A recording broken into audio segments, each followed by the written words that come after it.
Sculpting Game Store Retail, the book about why we do what we do, moves into chapter 2 today, and we're looking at the basics of retail. Why store design shapes sales, retail science. And the opening view we have here is the landing zone of Mind Sculpt Games. Now, one of my favorite books is Why We Buy by Paco Underhill, and on Audible I've listened to a whole bunch of different self-improvement, retail strategy, consumer science type of books, and in those they often will talk about a decompression zone. And that is when a customer enters, they won't absorb signs, they won't absorb products, they're not ready to make a purchase until they've adjusted to the climate. Now, in your decompression zone, you want about 5 to 10 feet inside your door that is uncluttered, that doesn't have stuff in it.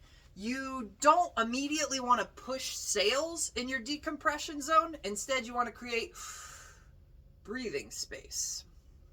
So in a game store, this might include things like dice towers. They're really common. They make people feel like they know what's going on. There's a lot of games that use dice.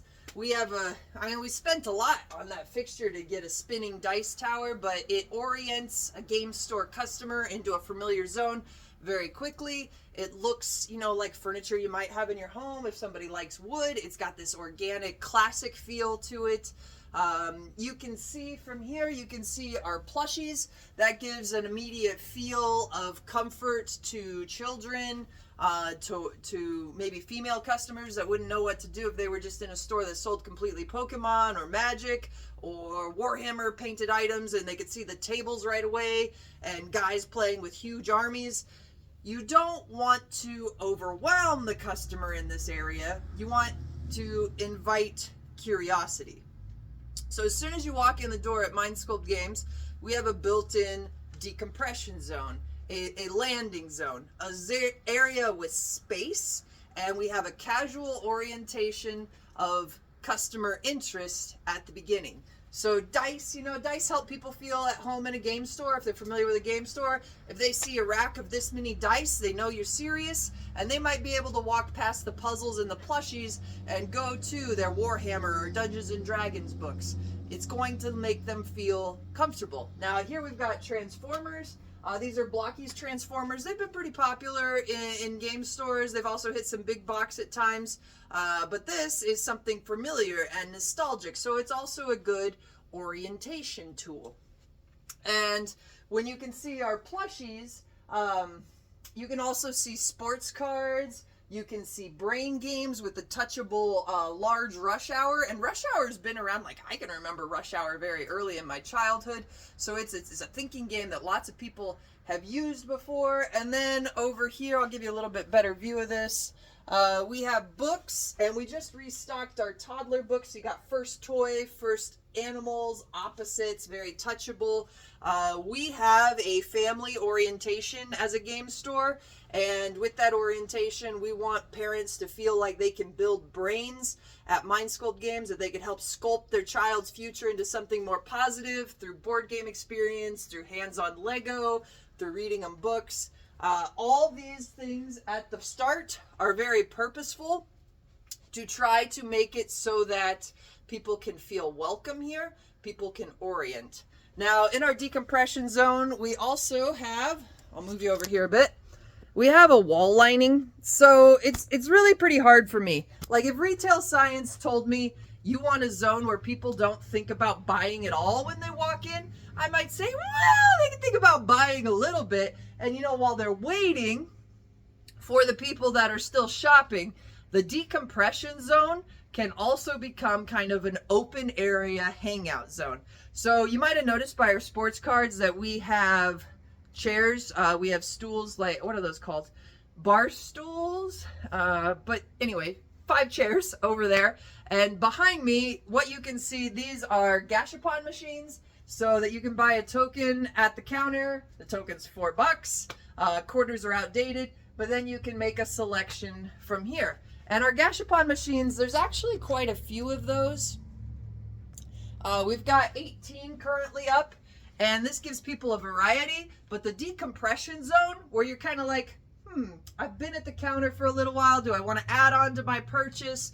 I've been around the store a little bit. Or wow, that caught my eye as soon as I walked in. These take a little bit of time to make choices with because there's purposefully variety. So it's kind of like this impulse versus collection section. And in the decompression zone, these don't disappear. They don't walk out the door without you paying coins for them. So they're somewhat safe to be towards your door because not only is your decompression zone going to help the customer orient, but it's going to protect your retail store from theft because it's going to be harder to grab it and walk out with like a 3-second exit. Notice our counter is also very close to our decompression zone and our door. But these offer people a choice. It's a nice add-on at the end. Most of the time when we're selling Gashapon, they're buying their token at the counter after another purchase, and then they're coming over here, they're picking something, and they're like, whoa, this character is really cool, but I'd also like this one. Let's try again. They get some more coins. There's some customers that come in exclusively for the Gashapon, but most of the people that come in here are browsing first and then getting this towards the end, kind of as an icing on the cake type of thing, which is good for a decompression zone too. So in your decompression zone, you want room for people to feel oriented. You want some visual triggers that let them know that this is a place for them, either with a dice tower or kids books or plushies or sports cards. That's a pretty wide swath of non-traditional like gamer types that we cater to with our walk-in experience. And these Gashapons are a kind of theft-proof add-on at the end that we can actually use this wall space for. So I'm going to take it just a little further over here so now you can see the actual door. So our Gashapon machines are over here, and then we do have some smaller items right there, and that might be a little bit of overflow. That might be me being sloppy, but it's a good place. We try to use it. I don't think it's obnoxious. They don't jump out at you, but there are some Lego items because over here, decompression zones are pretty useful, right? Well, this is not just a decompression zone. This is a kid magnet. You've got a married couple, they want to browse for a little while, they worry about how to manage their 7-year-old who might have an attention span a little bit shorter than dad inside a game store. And what's a good way to keep them busy? Well, they could come over here, and whether or not they're buying Lego, you can arrange these, you can move them around, you can build a car while you're waiting, you could build, a house, and it's free to do.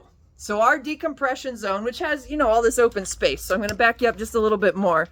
If we walk out here and I get out of the way, you can see all that open space over there. And my counter is 6 foot this way, but that allows us to have a docking station in our decompression zone for a kid where they can touch Lego, where they can browse Lego, where they can build Lego. And that makes their attention span a little longer. And I don't know if you've noticed in retail, but sometimes the shopping experience capitulating in a sale is dependent on the shortest attention span in the group. So if you can occupy the kids longer, you win.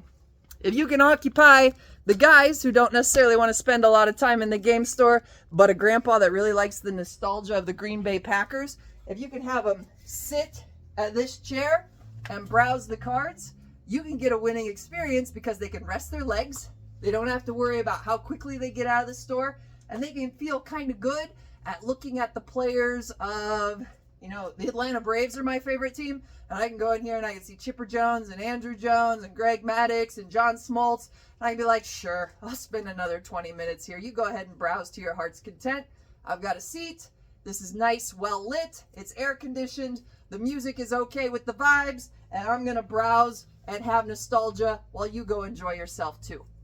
So our decompression zone, 1, lets the customer orient. 2, it helps us prevent theft a little bit. 3, it gives visual triggers that make people interested in what we could sell.